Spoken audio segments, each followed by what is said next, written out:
All right, today on the line, we are joined by someone I've known for quite a while, and probably going to give Duane a run for his money, being that it's two late model guys versus one sprint car loser. But this guy has been around the sport for a very long time, and he's the voice of the World of Outlaw. Well, I'm sorry, Morton Buildings World of Outlaw late model series. Rick Eshelman is on the line. Rick, how are we doing this evening? Elliott and Duane, how we doing, guys? How is it in? Are you guys? Where are you located? Actually, I was curious. Northwest Ohio. What part of Ohio? Northwest, over by Oakshade. Okay, you're good, because if you're by Columbus, I was hanging up. I'm a Michigan guy. I'm from Michigan, so you know me. I can't go anywhere near Columbus without tetanus shot and all that. Right. Yes, and speaking of I love Ohio. But don't get me wrong, you guys do have Cedar Point, so we know that. There you go. Yeah, well, you got Mackinac, and you got the Lake Michigan. You got your own lake named after you up there, so that's true. Yeah, that's true. And but way back in the day, before everything was settled, the Indians actually gave Toledo to Ohio. That's a true story. Yeah. Oh yeah, I've heard that. They were part of Michigan at one time, and they decided they didn't like it, so they gave it to Ohio. So there you go. And they stuck themselves with Detroit. Go figure. Yeah, boy, did we make a great trade. Huh? So what's going on, Rick? I think we talked last week, and you figured you'd be in Kentucky after a good weekend of racing in Illinois. As a matter of fact, yep, we stopped at relatives here in Owensboro, Kentucky. Of course, that's home of the Wall Trips and Jeremy Mayfield and everybody else, but it's nice here. It was 80 degrees today, so I think maybe we have shaken the winter weather. Hopefully. And we talked about we kind of had to chop up our show here, but we just got done talking about the Illini 100 in Illinois. We got to obviously listen to you on the call over the weekend, but what a hell of a weekend for racing for you guys. Yeah, I'd have to say that was the best 2 days, A, of weather, and B, of racing, that in 11 tries of this race that's actually, come out on top. It was just great racing, great crowd, good car counts, good racing in all classes. The weather was a little cold, but, it wasn't snowing and it was open. So we'll go with that. Yeah, and like Elliott says, I'm the sprint car dummy of this, but I even like late model some, and I watched it, and you can't ask for better racing. I mean, and the winners. I mean, a lot of guys, home state boys, defending some turf there. Of course, Bobby's out on the road some, but still, man, it was great.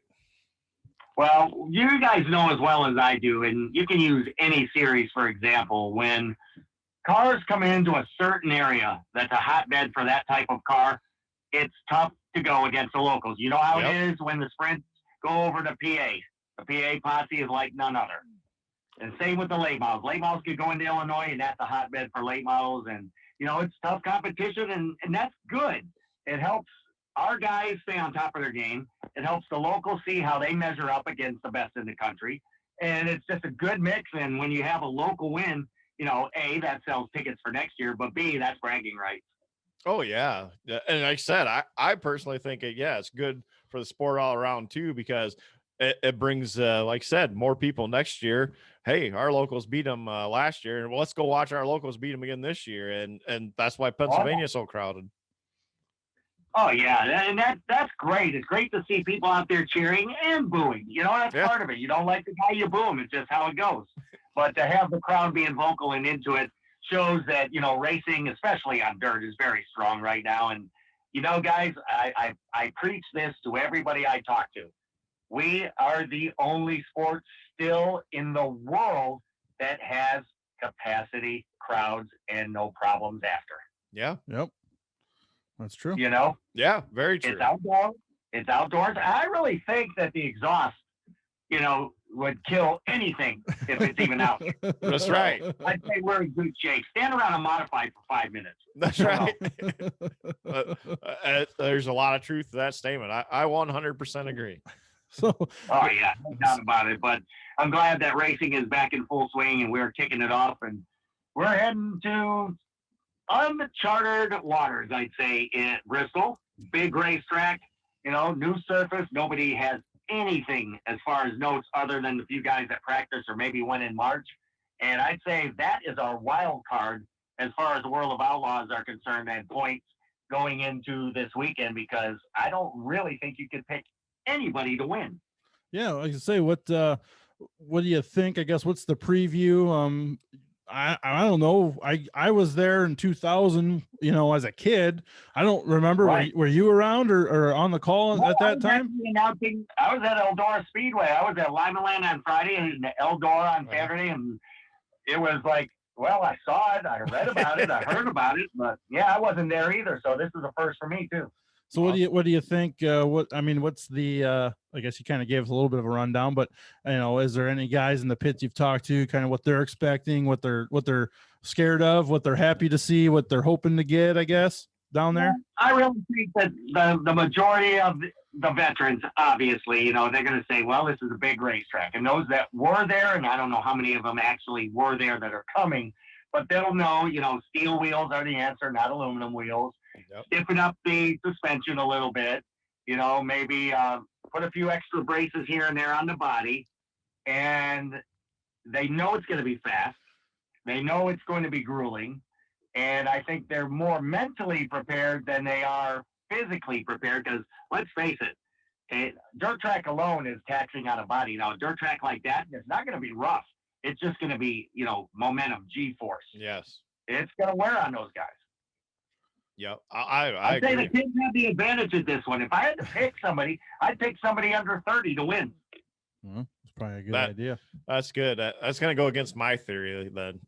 Yeah, you can go the other side of the coin and say the guys that have the experience, they know how to last 40 laps on a big racetrack that's grueling and demanding. So yeah, you can go both sides of the coin. Yep.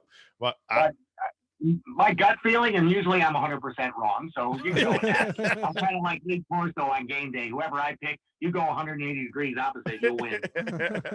There you go. I guess what's it mean? Obviously you weren't there last time, but the series is going there. It seemed like the last event, the open type of event they did in March, got a lot of eyeballs, and with the World of Outlaws brand on everything, we can only expect maybe some more eyeballs on it. I guess, what's it mean for the series and stuff to go down there? Well, obviously a big venue like that with a big crowd. Now, yeah, it's not going to be 100,000 people, but there will be a lot of people there. Yeah. And to race at a historic place, something like that, these are things that don't happen every year. And to say, yeah, I raced at Bristol for the World of Outlaws, that's a resume builder for some. It's a feather in the cap for others. And for someone like me, it's a new experience. I've been doing this a long time, like you said, but it's still something new to me. I've never announced at any NASCAR track of any kind. I mean, I've done everything from grease pig contest to demolition derby, but this is a new one. There you go. Yeah, and that's the way I look at it too. I mean, that's all you hear people talk about, and I think the open deal actually is going to help the outlaw deal, because it went pretty decent. And I think now, and I've heard it just from people around here, oh, we're buying tickets to go now. And I think there's a big question mark that already got answered of how the track was going to do. And I think it just a lot better for the series. And I think it sounds like it's gonna be a home run. Not only that too, guys, but the another perspective on all of that is there's just 2 divisions there for 3 days. And there's about 40 or so cars in each division. Right. And that's it. So the track's not going to get worn down. The track is going to be smooth. It's going to be stellar the entire 3 nights. Yep. So these guys, they're going to have a good racetrack to run, and it's not going to get worn out by, hundreds of cars practicing and qualifying and all that. It's going to be a regular show, but it's going to be a regular show with a lot of flair and pizzazz. Yeah, it'll be a good one. I'm hoping for great results. We're buddies with Casey Schumann, and we know he's always trying to step everything up and make the series the best it can be. So we're definitely hoping for a good, successful show for both the sprint cars and the late models as they. Well, you talk about Casey, and to have a driver as your series director, a driver knows a lot of things. They know how promoters work. They know how the track is prepped. They know, how everything is run And to have his perspective, he can actually lend knowledge to a promoter, hey, the track is going to do this, or maybe take a look at that and see what that does. Whatever it is, he throws in just that little bit of added that a normal director may not have in his hip pocket, not saying that that's bad, just saying that that's added experience. Oh, yeah. So, he knows how drivers think. So drivers aren't going to pull any wool over his eyes. They're not going to be able to, go around him and say, hey, you should have did this, because he already knows what he should or shouldn't do. So, I mean, he's got a grip on the series. He's got it pointed in the right direction. We've got a great schedule this year, very friendly, and still leaves it open for the major events for the guys to go to. If they don't want to take a weekend off and they want to go, they have that opportunity. So, I mean, everything has worked out real well. And obviously, him being a driver, I watched his dad growing up. So I know, what kind of stock he comes from, and it's pretty good stock.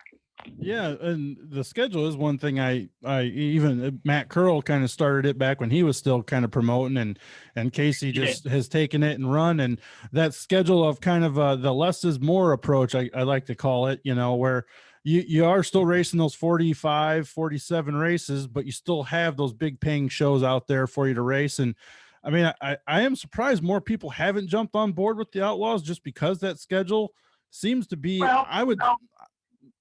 it's a good point, but I guess the caveat to that is you can only have so many guys follow a series each year. Right. Yeah. Because let's say if we had one national series, you're talking a good 15 to 20 guys that could win any night.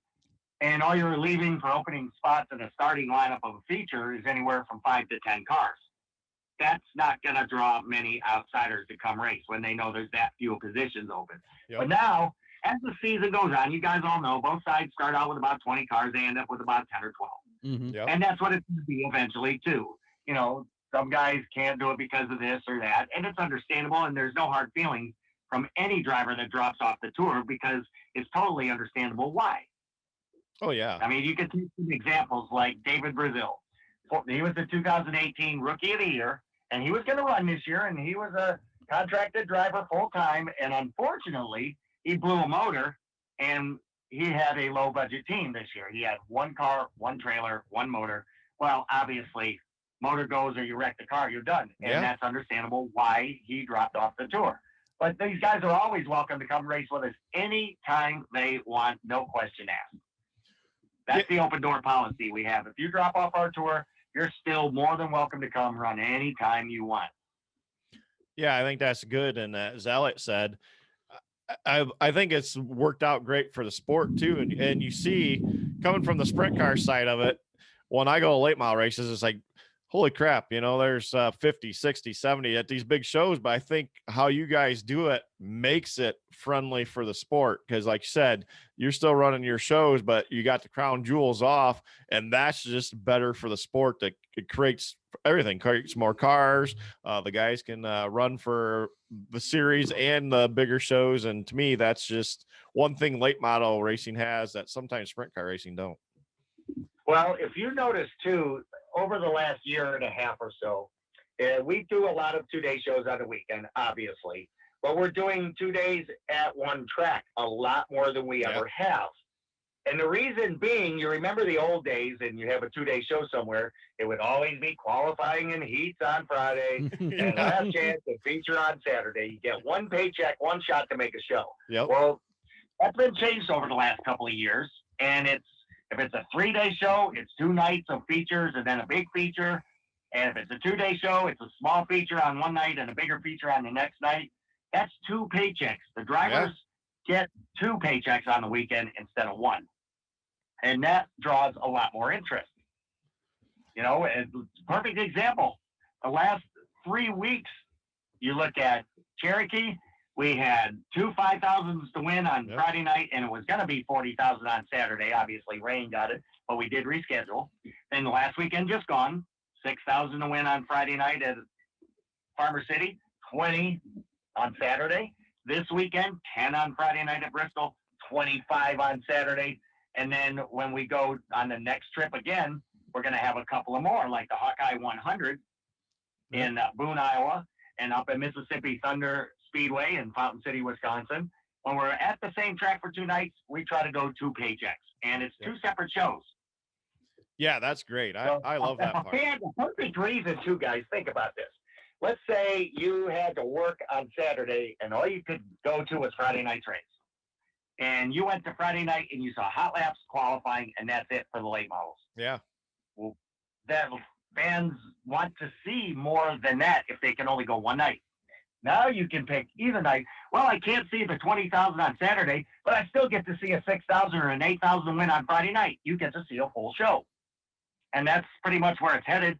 And I think that's where it's going to stay. Yeah, not to mention the admission price. You know, it used to be like a full admission price just to watch heat races and qualifying. Right. Because you had 600 classes running their stuff. Exactly. Yep. Yeah, I think it's a great philosophy, and I think it really has helped. Yeah, don't tell Schumann we gave him too much credit, though. Okay.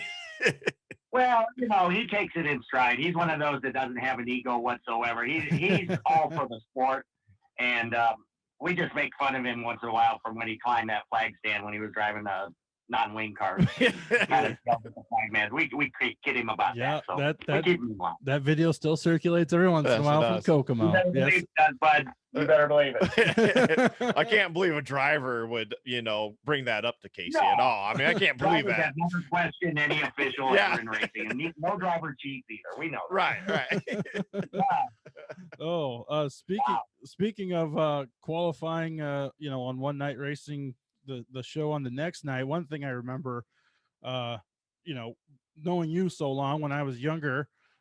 Back in the day at Eldora, the World 100 was known for getting 200 plus cars on Friday night for qualifying, and I know it was well, that's the thing. It was only you and Brett Emmerich calling every qualifying lap for 2 rounds of qualifying. How in the hell? Bet you this one though. The year we had 261 late models, Brett couldn't make it that night. I had to do 2 rounds of qualifying, 1 car. 261 cars, then 3 non-qualifier races. Yeah, I remember those days. But you know what? I'd never trade them for anything. They were great. Yeah, well, I just remember talking to you like on Saturday, and you could barely talk, and you had a race to announce Saturday night. Yeah. Yeah, those are some trying times, but to be able to say that I worked for both Earl Baltes and Tony Stewart, that's kind of cool. I just find that cool. Yeah, and that goes kind of to how we've gotten to know you, me and my family, that is.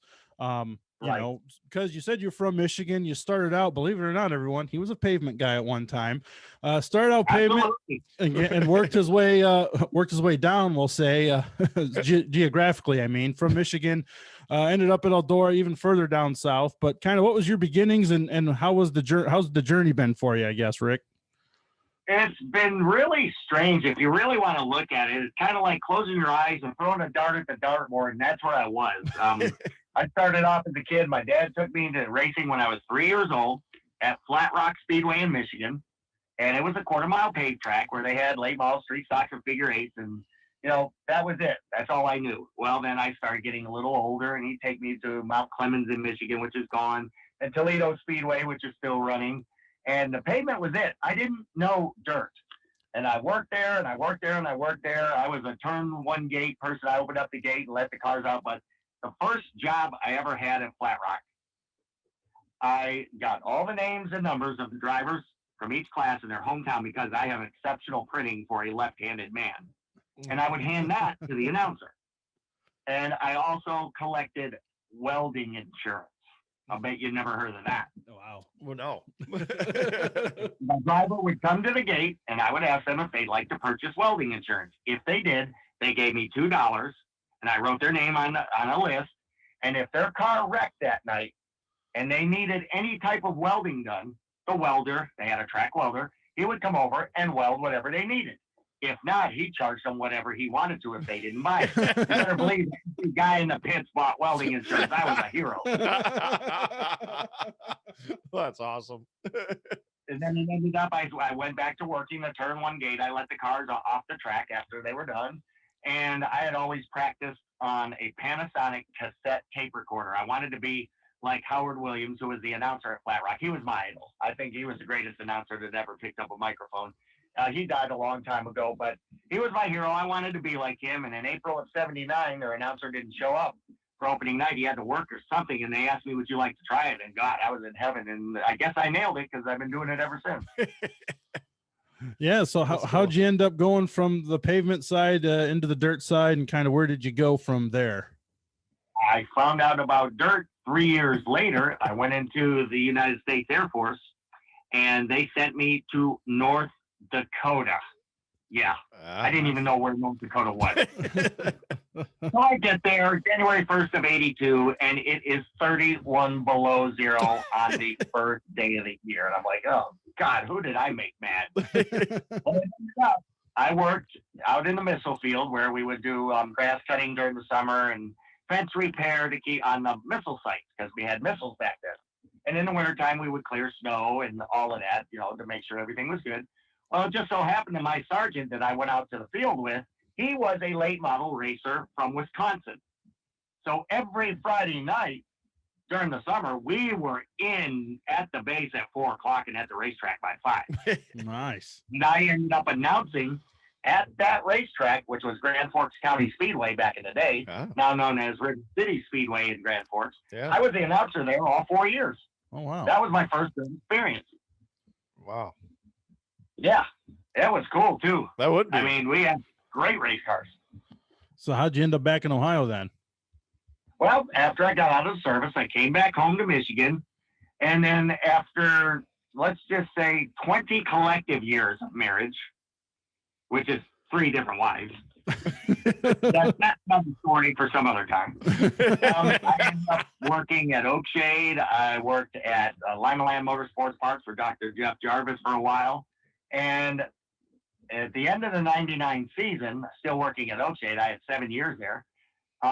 Larry Bose said, why don't you come to our banquet in January of 2000? I'm like, cool. Yeah, I'd like to. I've never been to Eldor's banquet.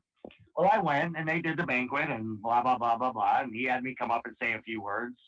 And then when it was over, he says, you need to come with me to the kitchen. Earl wants to see you. And I'm like, okay. And Earl said, hey, how would you like to work for me this year? And I'm thinking, oh, God, I'm going to be cleaning bathrooms or sweeping the stairs or something.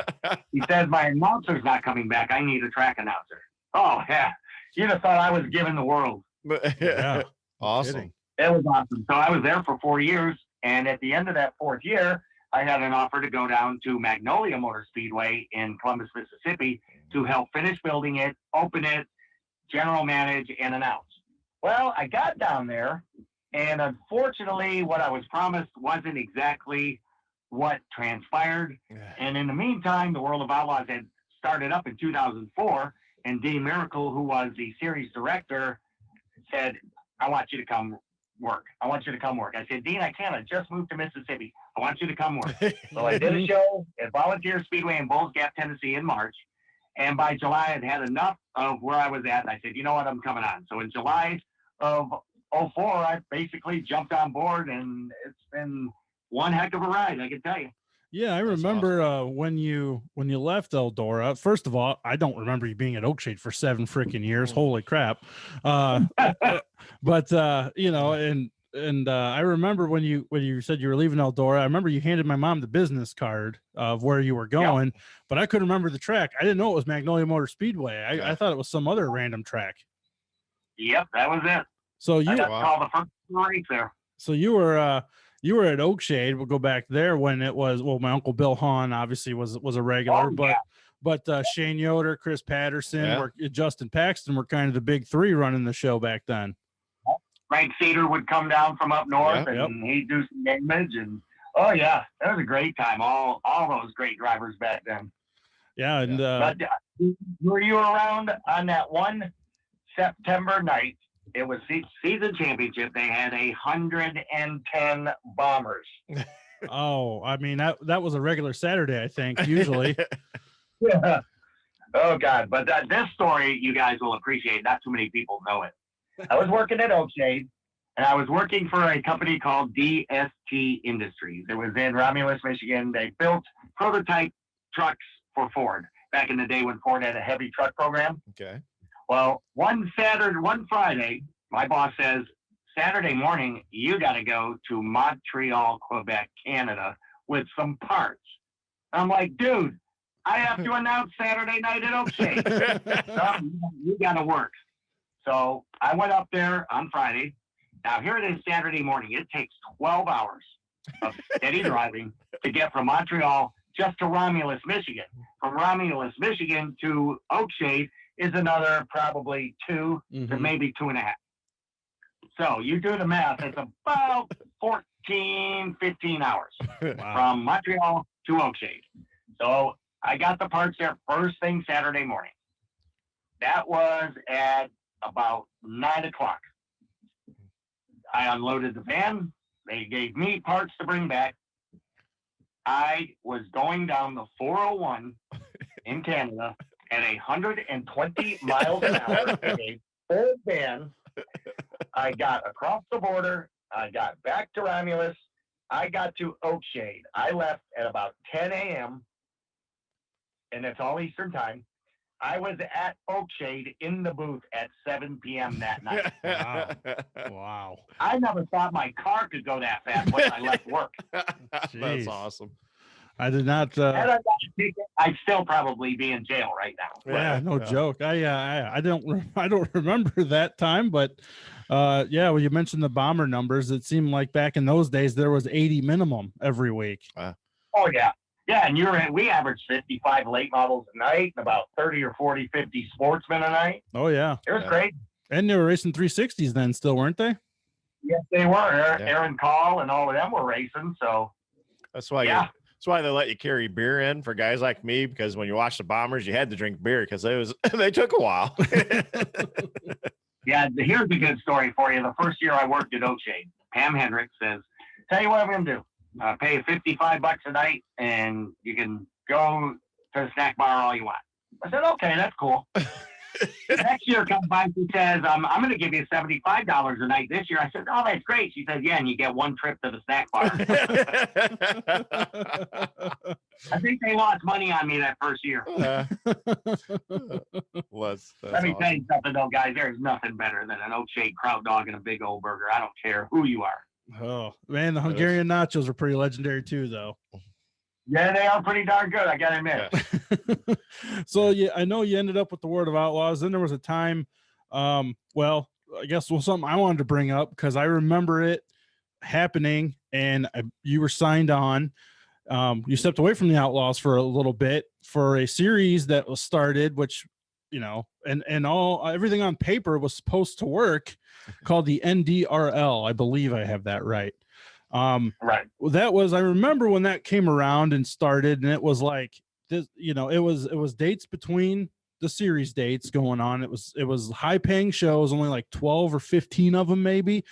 Right. It seemed like a really great idea, and it kind of like never really got off the ground, and you were signed on to work for that too. I guess what details am I remembering right, wrong, and what was missing? Yeah, they tried to get drivers from both series to go out when there wasn't a show and have extra money to race for, keep them on the road, keep them racing and making money. Unfortunately, there were some, I guess the intentions got misdirected by the leaders, and it ended up that it just wasn't what it was designed to be. I don't know that it could have worked all the way. I mean, nobody will ever know.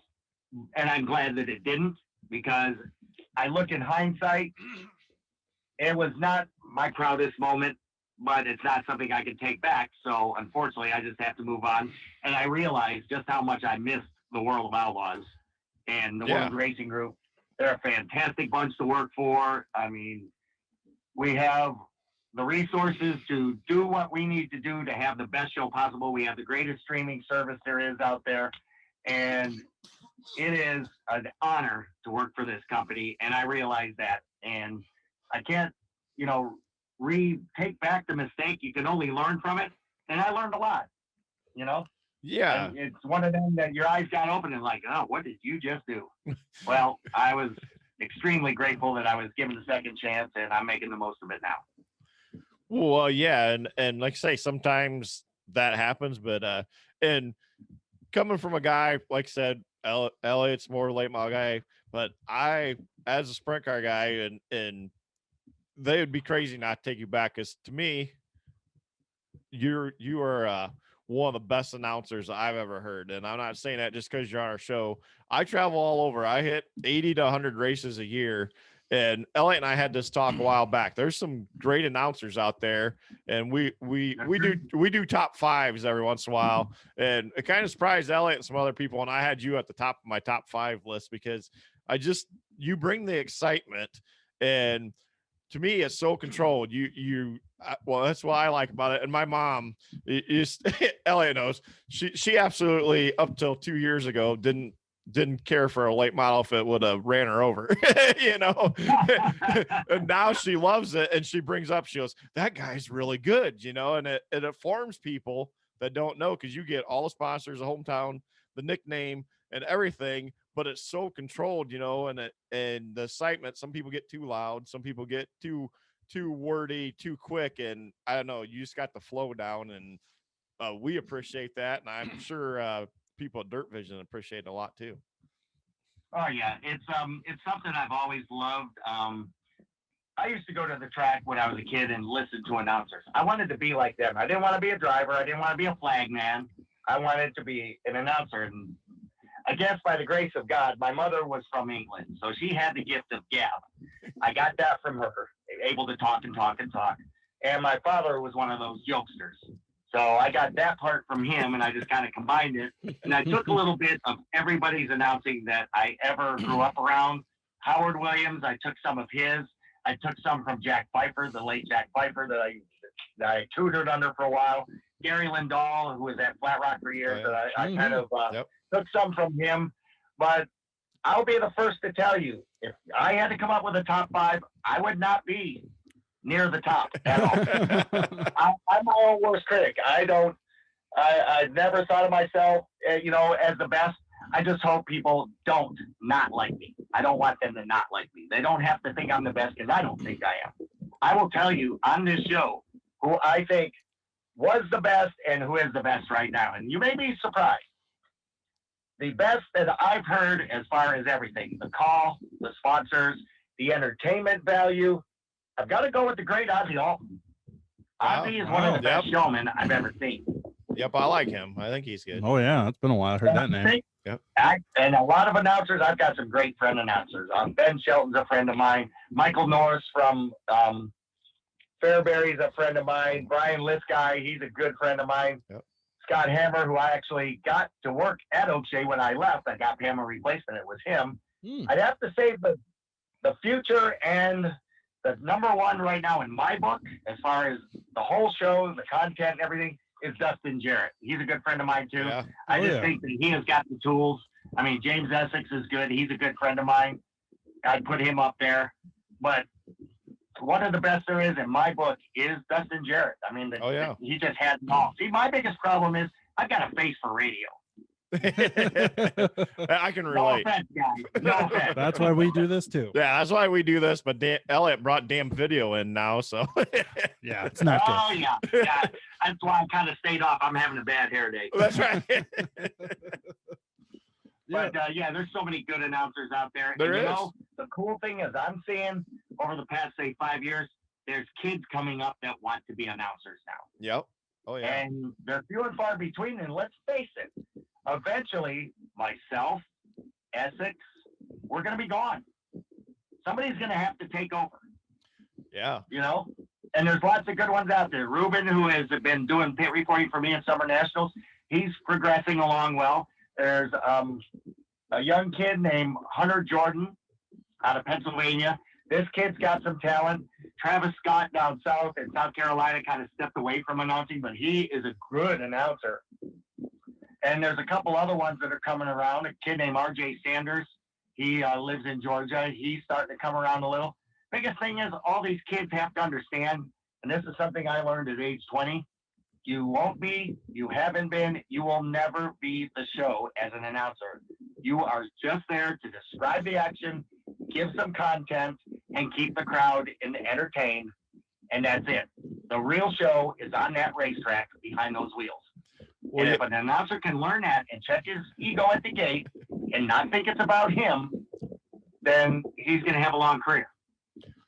So where do you get the sayings from, Rick? You're the guy. I've always enjoyed them. I do. I love it, Some people like it, being an announcer for one, it's got to be hard because you're half the people say you're the worst, half the people like you, and then there's another half which doesn't add up. That doesn't care either way about who's announcing. But for one thing, like for you, I like the sayings and the little quips you have that they always make me laugh, and I've always found them creative and entertaining. Yeah. Where does that kind of stuff come from? To be honest with you, I can remember all this stupid stuff and stuff to do like that. But if my girlfriend Melissa says, okay, you need to get a gallon of Tide with Downing and a quart of 2% milk and white American cheese, I'll come back with exactly opposite what she wanted. But if she said, who won the Oakshade Track Championship in 1992, I could reel it off. But it's like, oh, crap, I just did it again. It's one of those things, useless knowledge that's no good for anything but the racetrack. Well, that's funny. But you hit it right on the head. I mean, there is a lot of, Brian Liskey, I mean, he does our AFCS series I direct, and I hear him all the time. This is 37th year of announcing. And like I said, it's neat to see some of these young people come in. Yeah. He's there with me. I'm in my 43rd year. We're old. Okay, we're old. You can call it. Well, Brian told me what he wants to do for his 40th anniversary, and that nobody wants to see that. So, I mean, but you talking he wants to announce naked? Yes, or in a Speedo, one of the two. Well, my plan is to go through the 2028 season. At the end of 2028, I will have announced 50 years. I'll be 67 years old. I can collect full Social Security and go to whatever I want to do when I want to do it. There you go. That's the long range plan. If everybody will put up with me for 7 more years after this one. Well, I think they will, but yeah, like I said, there's some good guys coming up, and like I said, it's neat to see that because not everybody wants to be an announcer, and it's cool to see some of this young talent coming in. Yeah, because eventually, you have to have the changing of the guard. It just has to happen. It has to be, that you've got to hand the reins over, pass the torch.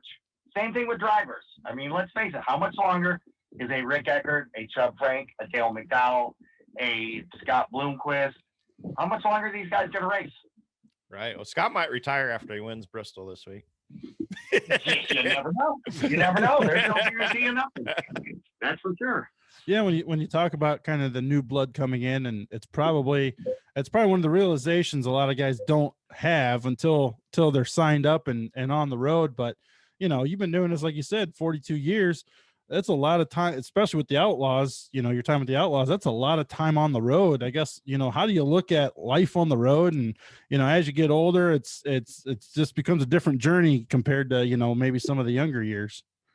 Well, I will say one thing, actually, that hasn't really come into play yet for me. I like driving as it is, and, I drive from track to track, and it's not the same thing. There's always something new, something happens on the road, or you see something you could never see before, like how many of you can say you've been to the Corn Palace, the Spam Museum, and the World Potato Museum? There you go. Just stuff like that. I mean, I like it out on the road. It's not taxing. It's not wearing. Yeah, and there's some nights where you only get 3 or 4 hours sleep because you get done late. And you got to be at the next track at a certain time. But that part doesn't wear on me. Yeah, it really doesn't. I still enjoy the road. I'm not sure how it'll be, 5 years from now, but I don't see much change. I mean, at the end of this year, it'll be 43 years of announcing, and I'm still breathing. So there you go. Well, seeing Elliott, he's from this generation. He gives me crap all the time because I always drive. A lot of times he goes with me, and he keeps telling me I'm old, and I'm right there with you, Rick. I'll drive halfway across the country. Hell, I drove last year to Baps in Pennsylvania and back in the same day. It was like 900 and some miles, and but that's one thing I was going to bring up, that Elliott, it's got to be cool just seeing the things, and you brought up some of the things you've seen, but just being on the road and seeing the different things, you can't have that experience as a normal person. No, absolutely not. I mean, a perfect example is when we raced at Thunder Mountain Speedway last year up in Knox, Pennsylvania. We had a little bit of time off. So we decided we were going to go to New Jersey to see relatives and then head to the next one. Well, we stopped in Punxsutawney, got to see the real Punxsutawney Phil in his little burrow right in town, and went to Gobbler's Knob where they have the little ceremony.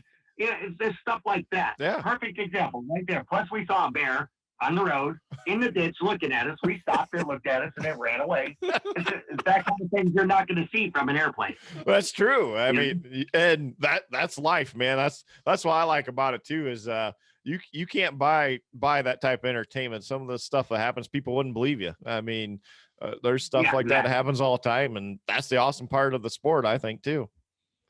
Yeah, and I think the greatest part of our sport is the fans. Obviously, it's a no-brainer. If we didn't have fans, the sport wouldn't exist. But the fans are so passionate about their driver, passionate about their racetrack, passionate even about their officials, that they will defend them to the bitter end. And that's loyalty. And that's a loyalty that you just don't see anymore in stick and ball sports. You don't see it. No. I mean, you got players that change teams all the time, and a fan will like this team this year, but then that team stinks the next year, so they come out with a different team. When you're a race fan and you've got certain drivers, I don't care if they're last every time. They are your driver. That's right. And there's a driver you can't stand, you're going to boo him whether he loses every race or wins every race. I love the passion that comes from the fans. And speaking of drivers, one that's kind of invaded the late model world in the last year or so, Kyle Larson. He raced the World Finals last year. He's raced Tazewell this past weekend. Lucas Oil win at Port Royal last year. Obviously, I guess when you kind of look at the generations of talent, it's kind of hard not to have a dirt racing conversation without mentioning Kyle Larson nowadays. Yeah. Well, the thing is, let's face it, he wins in no matter what he's in. Silver Crown cars. He wins in sprints. He wins in midgets. He wins in late models. I think he could probably win a four-banger race if you put him in one of those. Maybe Weaver and Collie. He's raw talent. That's all there is to it. Yeah. Well, yeah. But it's guys to have, that come to the sport. And to see the NASCAR guys come by, that's cool, too, to see your Kenny Wallaces, your Ken Schraders, your Dillon boys who started off on dirt. Logano came to bring dirt over Evolution. Justin Allgaier on dirt. Kyle Busch. Justin Haley on dirt. Yeah. Matt Crafton on dirt. These guys all come and have fun when they come to the dirt track. They've got a smile on their face because they're not under that microscope. They're not, being watched by millions of people. There's just who's there, and it's really cool. Oh yeah. When you talk about that kind of microscope and that NASCAR world, right? That's that corporate side of racing, and that reminder that racing is, series like yours, especially the World of Outlaws, World Racing Group. It is a business. Is that ever, I guess as you're working your day to day and driving around across the country, does it feel like a business in the day to day environment, or is it just, you get to announce some more races? Well, the business part always has its place in racing, and it always will. And, we do our thing. We go to the track, we set up our sound equipment or our advertising, and we get all of our, equipment in order, and we get ready to go. The business part of it is the fun part of it, because you can't tell the difference when you're doing it. Think about it. I mean, I announce, but I also register the cars. And then I set up my sound equipment. We do our race. At the end of the race, I check off the contingency award winners who gets the awards and help, maybe tear something down besides my equipment, put it in the car, and go to the trailer, maybe help collect transponders, maybe help pay, depending on whatever is needed.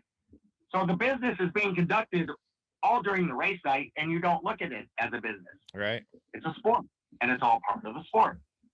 Yep. Oh, I 100% agree with that, because you just never know what you pitch in and do whatever, and it don't seem like work or business. I mean, it can be work, but it's something you enjoy doing, and it just don't seem like a normal type of job. I've got to tell this story, and I'm probably going to get hit, but I'm going to tell this story.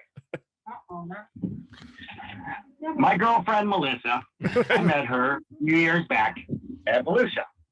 And now here I am, 2 nights in a row, with my dirt car shirt on, announcing on the stage, over the speakers, interviewing drivers. And the second night, I talked to her. I said, so what did you think of that? She's like, think of what? I said, the show. Well, what about it? I said, did you not like what I did? She says, well, what do you do? That was the Hindenburg crash of my ego right there. That's where you don't have an ego, because somebody who is honest and truthful didn't know. She said, what do you do? I'm like, oh, God. Oh, man. She knows what I do now, and now she's learned how to tune me out. So it was a learning curve that was real fast for her. That's awesome. That's like getting upside down in a sprint car, you know? I mean, Well, yeah, that's just one story. That's just one story. well, I guess since we're on the topic of stories, you mentioned you're working at Eldora. We've had Larry Bowes on the podcast before, and you know, when you work for Earl Baltes, there's always a story. So what do you got? You got to have one good one for us. What kind of story do you want? Earl Baltes story. On the Earl Baltes story. Yeah, I've got one. I'm not going to name the driver, because that driver doesn't need that type of humiliation. But we had a race night. Now, normally at the end of the night, some people help sweep up some of the grandstand, and Earl will be down there, maybe, you know, at the bar, just talking to fans. Well, a driver come up just totally red, just pissed. And he said, son, you know who you're talking to? And he said, I don't give a rip who I'm talking to. You shut up. He said, son, I'm Earl Baltes. He said, I don't care who you are. He said, son, I'm Earl Baltes, and if you don't shut up, I'm going to beat the shit out of you. And this guy stopped and looked at it like, ooh, this 80-year-old man's going to whoop me. I think I'm going to back off. He walked back down the stairs to the infield to the pits and left. That's awesome. That's awesome. So being up in the tower where you got to announce, you know, back when you were announcing some of those days, that was still the garbage bag full of money, paychecks, wasn't it? I'm going to leave that totally in the tower where it belongs. I'm not going that route. Did you ever get to see the big bag of money, though? Of course. Oh, wow. I heard one time about how Earl, I never got to see it, but I heard the story. Many people tell it about how he would, you know, cut the track up the day after a big show and get it ready for the next week. Well, supposedly on the back of his till, he had 3 55-gallon garbage bags full of cash that he had not taken home yet. And he had them on the back of the tractor. Well, supposedly those 3 fell off. They got chewed up into the racetrack. And according to legend, there's like $75,000 worth of cash that was buried in turn 4. I don't know how true that was, but I'm sure it's possible. I never heard that one. That's a good one. That's funny. Yeah. But Earl was one of a kind. To work for him, that was an honor. I worked for 2 of the best, the late Earl Baltes and the late John Markham, who was the president of ARCA. And, you know, there's 2 of the legends right there. Yeah. And you got to announce the Eldora Million, I believe, too, didn't you? Yeah. The one thing I have, if you want a feather in the cap, I got to announce the Eldora Million, interview the winner. I also announced the richest sprint car race in history, which was the Mopar Million, paying $200,000 to win that Jack Hansfield won. So I kind of got the best of both worlds working at Eldora. There you go. That's awesome. Well, Rick, I got anything else to you, Duane? Nope, You've been more than gracious with your time. We really appreciate it, man. And, you know, hopefully we'll get to see you at some more of Outlaw late model races this summer. Yes.